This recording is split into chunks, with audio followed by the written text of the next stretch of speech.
Mohamed Suliman. I'm a PhD student at Trinity College in Dublin, and I also work at IBM with the machine learning security and privacy team. And so I'll just share my screen and I'll get started.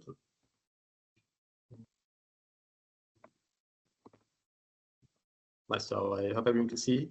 Right, so this work is titled Data Forging is Harder Than You Think, and it was published in the Privacy and Machine Learning workshop at ICLR this past month. And it's joint work with me and some of my colleagues at IBM. I guess everyone asks questions about what is data forging and why should I care, and what's it got to do with FLUIDOS. So that's basically what this talk is going to be about. What I'll do first is I'll start with a small intro on machine learning privacy and what kind of questions that researchers are concerned with. And they usually revolve around asking what are the potential harms of training machine learning models on with private or sensitive data and then making those models publicly available, right? And one of those harms is re-identification, right? So someone could figure out whether you've contributed to this this model. Your sensitive data has contributed to the training of that model, and then they can perform much more serious privacy violations, which is full-blown data reconstructing your sensitive data just from the models that have been made publicly available. And here's an example of one of those attacks from a paper 2 years ago called Reconstructing Training Data from Trained Neural Networks. And what they did here was in the bottom half of the figure is the real images that binary classifier was trained on. And then they showed the performance of this attack that they developed that essentially can recover some of these training examples just from the final weights and the final model that's been made publicly available. So these are the kind of threats and harms that machine learning privacy researchers think about, and their work on how can you develop defenses and sort of protect against these sort of serious leakages, right? One of the tools they use are called membership inference attacks, and they're typically used to sort of quantify the risk of privacy leakage from a machine learning model. So essentially they ask the question, if I have some training example, XY, so an input and label, an adversary who has white box access to this model, so all the parameters and the weights, and they can calculate gradients, they essentially want to determine, okay, I have this training example, was it used to train this model? And if you think about it, you can think that if you've defended against, if you provided some sort of privacy protection in your model, an adversary shouldn't be able to answer this question any better than random guess, right?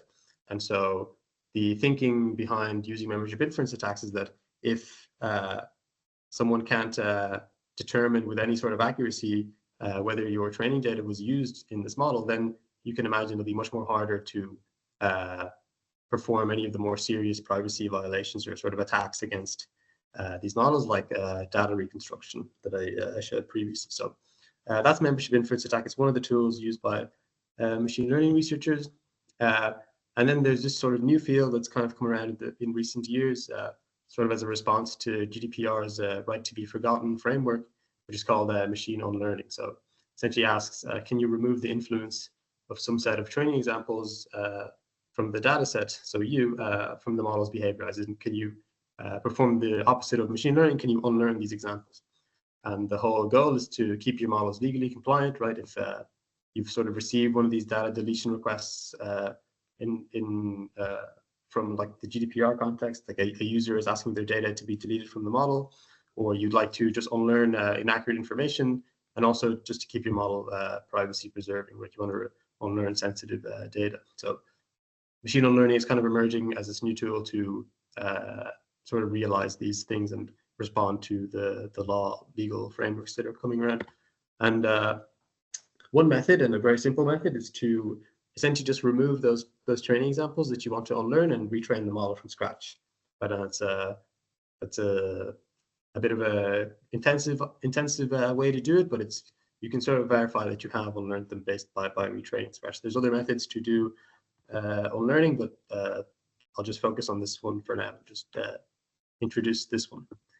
Right. So both of these tools I've described are sort of about how can you verify the data that a machine learning model has been trained on, and it's an important question, right, in terms of privacy and also the law. But so people are obviously interested in how to answer this question, and one of a solution that's come around recently has been has been introduced. It's called proof of learning, and essentially it takes kind of exploits the fact that modern machine learning models these days are trained using stochastic gradient descent. And so at a high level, what that is just you sample some mini batch of training examples from your data set, you calculate the gradient, so you evaluate some loss function at that batch and then differentiate, and then you update the model parameters using an update rule. So in this case, it's gradient descent. And you do these 3 steps, I guess, over and over until you achieve a final model. So you perform some total number of steps, since the final model, theta t plus 1 here, I guess, will is judged to converge or has achieved a utility, some accuracy that you want, that you deem is acceptable, right? And so this sort of intermediate nature of training results in a log, right, of intermediate model parameters and the mini batches that were used to calculate the next step. And this log of these pairs is called a proof of learning sequence. So you start off with theta 1, which is some random initialization. You sample the first batch, and then you train theta 1 on this batch, and you get theta 2. Then you do the same with the second batch, B2, you get theta 3, and so on, until you've got this, like, you can essentially think of it as like capturing the training trajectory of the model as it goes from this random initialization to the final train model, theta t plus 1, right? So so if I was a model owner, I could present this proof of learning sequence as proof that this final model that I have, theta t plus 1, is the result of training theta 1 using this sequence of mini batches, by using this data. And someone who wants to check that claim or verify it, essentially what they would do is at each step, they'd recompute the next step, so this theta star I plus 1, using their own hardware, using just the previous step that was in the sequence. And then they'll verify that what they recompute and what I claim to have produced using this batch are close enough within some L2 distance bounded by epsilon. And this epsilon is an error threshold that you choose, and it's tuned to the current context in order to take into account noise that might result from floating point computation and underlying hardware differences. And I'll talk a little bit about what I mean, where this noise comes from. So a big property of floating point arithmetic is that it's not associative, right? So if you add a plus b and then add c, it won't be the same. You won't get the same result as adding b plus c, sorry, and then adding a. They'll be off by some small amount that's due to how floating point addition works from the IEEE standard.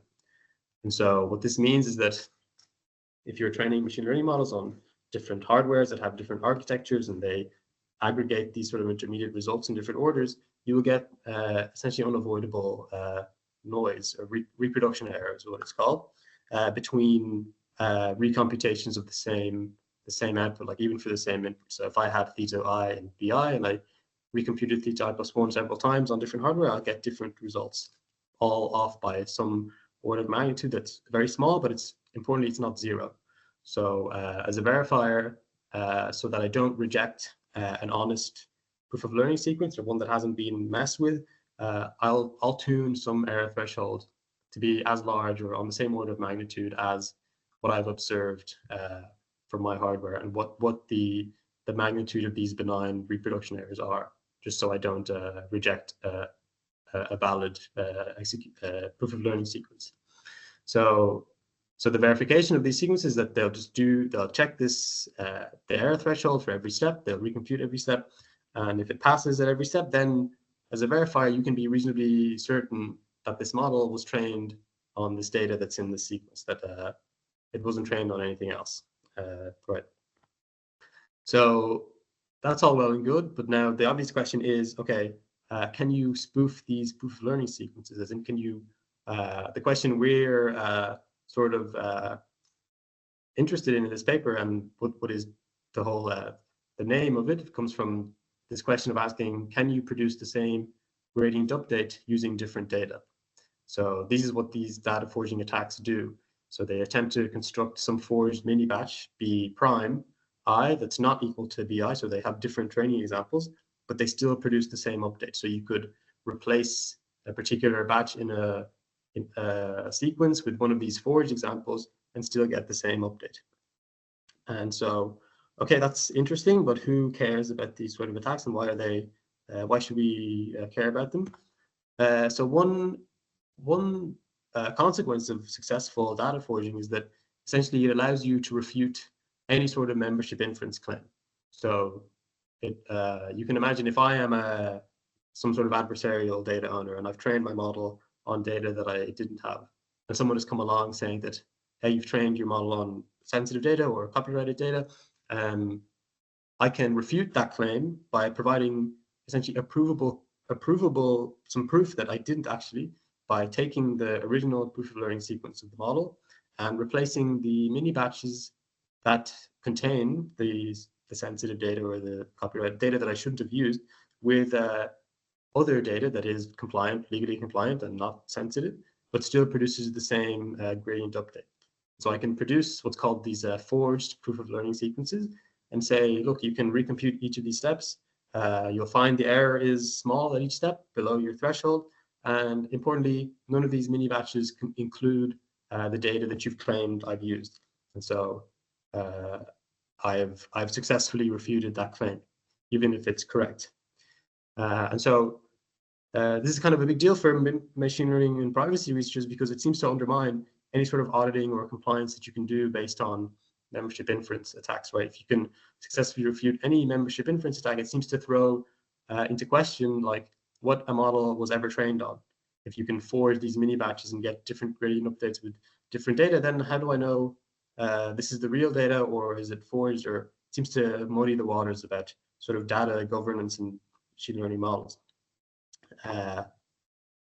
And then so there's this other kind of the same other side of the same coin, where it also seems to break machine learning as well. If you do the same replacement where you replace a mini batch with a mini batch with another forged mini batch that doesn't include the examples, you can essentially claim that you've also unlearned those examples, right? And you can claim you've unlearned the examples and also say that you don't have to do anything to the final model. You don't even have to change the parameters, because you didn't. It shows that you didn't train on the data that's been asked to be unlearned. So it kind of like makes these two equally valid claims that the model both was and wasn't trained on a particular piece of data, and seems to jeopardize machine learning this way, and also has these consequences on membership inference and any sort of auditing or compliance you want to sort of undertake using these tools. And so, yeah, so here's just a figure kind of illustrating what's going on here. So some adversarial model owner has the model that they've trained and the true training data, and here is the real training trajectory, or the proof of learning sequence. They begin with theta 1 and then train using P2 and then theta 2. So yeah, that's the thing. And then you can imagine it, batch BI, one of these people, so someone claiming a membership inference or requesting to unlearn some training data that's in BI. And an adversarial model owner will forge BI to B prime I. Importantly, it doesn't contain any of the data of these people. And then they'll claim that this is the true training trajectory and not this one. And then they can successfully refute the membership inference claim by saying, here, none of these mini batches contain your data. And they can also not have to say they've unlearned without doing anything by saying, hey, none of the data is in the data that's been asked to be unlearned isn't in any of these batches, so I don't have to do anything. I actually have already unlearned it before you even asked, right? So it seems to break a lot of these things, and the question is, are these attacks real, and have they been, are they real? Like, so yeah, can you spoof proof of learning? The short answer is no. That's what we find essentially. We'll say that, as I've kind of talked about, these data forging attacks have serious implications to machine learning and privacy. And I'll argue that these attacks haven't been realized by the state-of-the-art that's out there. That they have serious limitations that make them easily detectable. Right, so what does all this mean for FLUIDOS, right? The important part. So in work package 4, there's a task on privacy-preserving AI-assisted orchestration. And this is about training machine learning models in a privacy-preserving way for resource allocation and task scheduling, I guess, across the continuum. And of course, it's important to be able to verify the training data of these models, right, to ensure there's no sensitive or copyrighted or like business-sensitive data that's been used. And what this paper shows, essentially, it kind of cements the robustness of these proof of learning sequences as valid proof of the training data that a model has been trained on, e.g. these meta orchestration models that FLUIDOS wants to develop. And so we'll argue that these security and privacy concerns of they're negligible since this state-of-the-art are easily detectable, and they're not a real vulnerability of proof of learning. Right. So with that, I'll just talk about a little bit about how these data forging attacks work and how they produce these forged mini batches. So Thudi originally introduced data forging, and the way their attack works is that you have some set of examples that you want to refute or unlearn, right? In air quotes. And so what you do is you construct some, and you have the original data set that the model was trained on. So you construct this data set D prime that's just the original data set minus the training examples that you want to remove. And then you essentially just sample some large number of mini batches uniformly from D prime, and then select the one that minimizes the distance between the next update. So if this theta hat here is the update that results when you train on B hat, and you just pick the one out of m examples that minimizes this distance. And their attack was able to produce these sort of approximation errors, so approximation between the original update that you're trying to reproduce and the one that your forged mini batches generate. So they call this the approximation error. It's different from the reproduction error. Their attack produced approximation errors on the order of 10 to the minus 3. Right, so they were looking at just convolutional neural network and MNIST, and they saw that their random sampling process produced errors around 10 to the minus 3. And so I guess now the question is, are these levels of error acceptable, right? Compared to the benign reproduction errors that we talked about before that result from just floating point numerical deviations, are these on the same order of magnitude as the floating point ones? And the answer to that is no, essentially. I have this table here where I look at the different models and data sets that the previous state-of-the-art was looking at.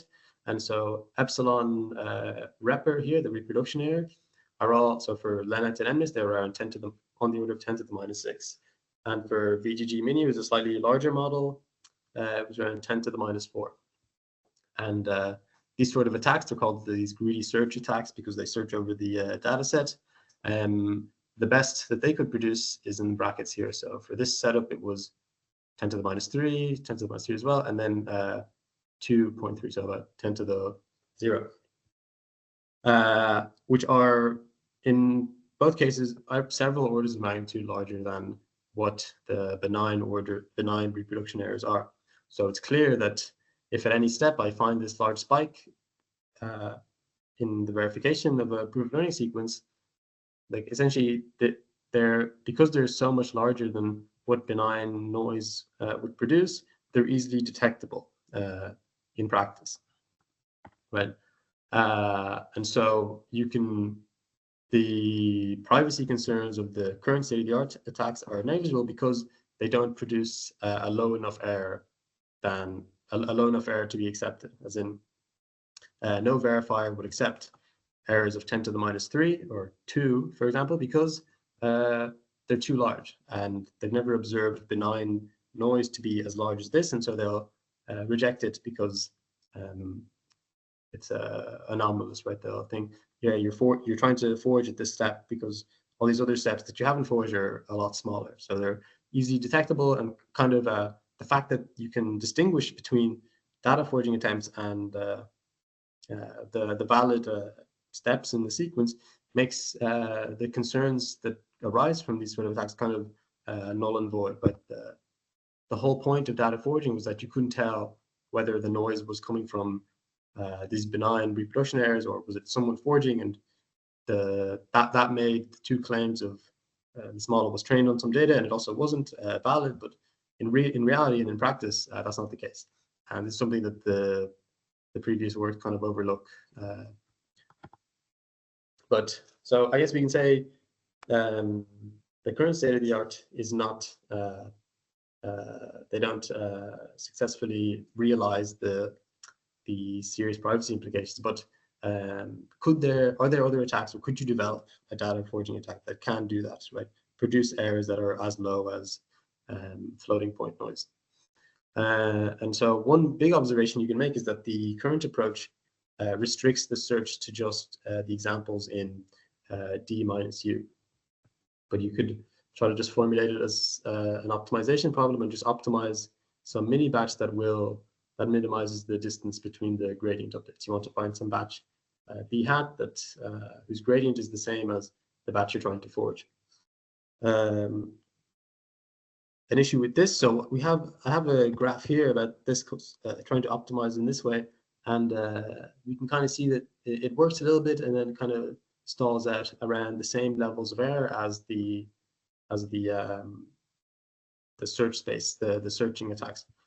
And another problem with this sort of optimization is that it doesn't constrain what the values of the inputs and the labels are. So in the image domain, for example, if you're training a model to detect what's inside an image, usually the inputs are vectors of pixel values between 0 and 1, and the labels are one-hot encoded vectors. But this optimization problem doesn't enforce these constraints, so at the end you could end up with negative pixel values or labels that aren't one-hot vectors, and so a verifier could easily have a look at these, easily like detect these examples that are sort of out of domain of the problem and ask, hey, why do your pixels have negative values, and why aren't the labels one-hot encoded? And so that would be grounds to reject a proof of learning sequence straight away, because it obviously points to some sort of foul play that's being attempted here. So we've kind of said, okay, the current state-of-the-art attacks don't work. Trying to formulate it as like an optimization problem and also doesn't work. The errors are still too large, and the mini batches themselves aren't real training examples; they're out of domain. So I guess we now try to understand theoretically, I guess, a little bit what's going on with data forging, and essentially try to answer the question: can you have two mini batches of different data that produce the same gradient, right? So we look at just a simple model for now, just to make the analysis easier, and we just look at multi-class statistic regression, and we consider the question of whether there exist two mini batches B and B prime such that they both produce the same gradient. So this nabla of the average loss is equal to the same for both mini batches. And so our analysis kind of came up with this proposition where we said, so let G be the matrix, so the gradient for the weight matrix of the model. So of input dimension D and n total classes. So we say there exists a forged mini batch B prime of size B that's at least the rank of G, where each forged mini batch, so X prime, Y prime, is in the Cartesian product of RD and Rn, such that the gradient of this forged mini batch is equal to G, which is the gradient of the original mini batch we're trying to forge. And this figure here kind of gives an example. So at the bottom are some images taken from MNIST, so the database of handwritten digits. And above them is a mini batch of examples that we kind of produce analytically from this proposition, or from the proof of the proposition that results in these. So the mini batch of examples at the top and the mini batch of examples at the bottom produce the same gradient or the same update. And in fact, this produces the same update within an error of 10 to the minus 8. So that's 5 orders of magnitude smaller than what the state-of-the-art forging attacks produce. And I'll talk a little bit about how we do that. But essentially, you can rewrite the problem as this sort of gradient matrix equation. So B is the batch size, G is the gradient, and so you know the gradient for a logistic regression model is X. So the input batch, right? So each column in this matrix is just each training example, and so there's B of them, and this matrix D is just the error at the output. So if you recognize that the gradient of for a logistic regression model is this matrix equation, you're essentially trying to find so you have the original X and D for the original mini batch. So this X is the original mini batch, and then D is the error for each example at that for that original mini batch. And you're essentially just trying to find another two matrices X prime and D prime that produce the same matrix G or BG. So the way we solve this is that you essentially, so you sample some matrix D that has the same rank as the gradient, and all the rows have to sum to 0 because that's a property of this derivative, the derivative loss with respect to the output. And then you just solve for X using just any off-the-shelf linear algebra linear system solver. We use NumPy in this case, and then in your solution, just take each of the columns of that solution is the input, so X, and then you can construct the label from X and the error at that output. So at a high level, essentially just you can formulate the problem as a system of linear equations and just use any sort of off-the-shelf tool to solve them. And what we find, is depending on the batch size and the dimensionality of the input and the number of labels, there might be only a single or an infinite number of solutions. So an infinite number of forged mini batches that produce the same gradient for the original. What we find is that, kind of similar to the optimization problem where you couldn't constrain what the output or the forged mini batches would look like, whether they have negative pixel values, right, or the labels would be valid one-hot vectors. It's the same in this sort of analytic approach as well, where yes, you can answer the question of whether there exist forged mini batches, but you constructing valid forged mini batches that will pass the eye test, I guess, because we know that this will pass the verification test because the errors are on the order of 10 to the minus 8. So that's the same level of error that you get when you just recompute gradients, as in just the benign reproduction error. So it'll pass on that front, the verification, but it won't pass the eye test. It's essentially non-trivial to find from these infinite number of solutions which one is a valid mini batch. As in all the values in this X matrix are between 0 and 1, and the labels that you generate will also be valid one-hot vectors. So the takeaways, I guess, from this is that the first one, or the main one essentially, is that the current state-of-the-art data forging attacks are easily detectable, and that makes those serious implications that they had on machine learning privacy and security kind of not real, or they haven't been realized yet. And going from there, we try to deepen our understanding a little bit more of data forging and look at it from a theoretical lens. And we found that low error data forging, so constructing valid mini batches that have a low enough error, even for logistic regression, so the simplest of simple machine learning models, is difficult, is non-trivial. So scaling that up to neural networks and transformers or whatever is also won't be as easy, right? And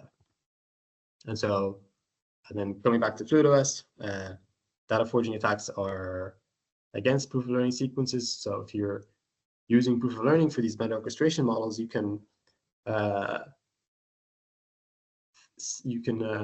say that data forging attacks are detectable from the work that we've just shown here, and essentially say that the privacy concern or the security concern of these sort of attacks is negligible, right? There aren't current attacks are detectable, and so they're not a threat.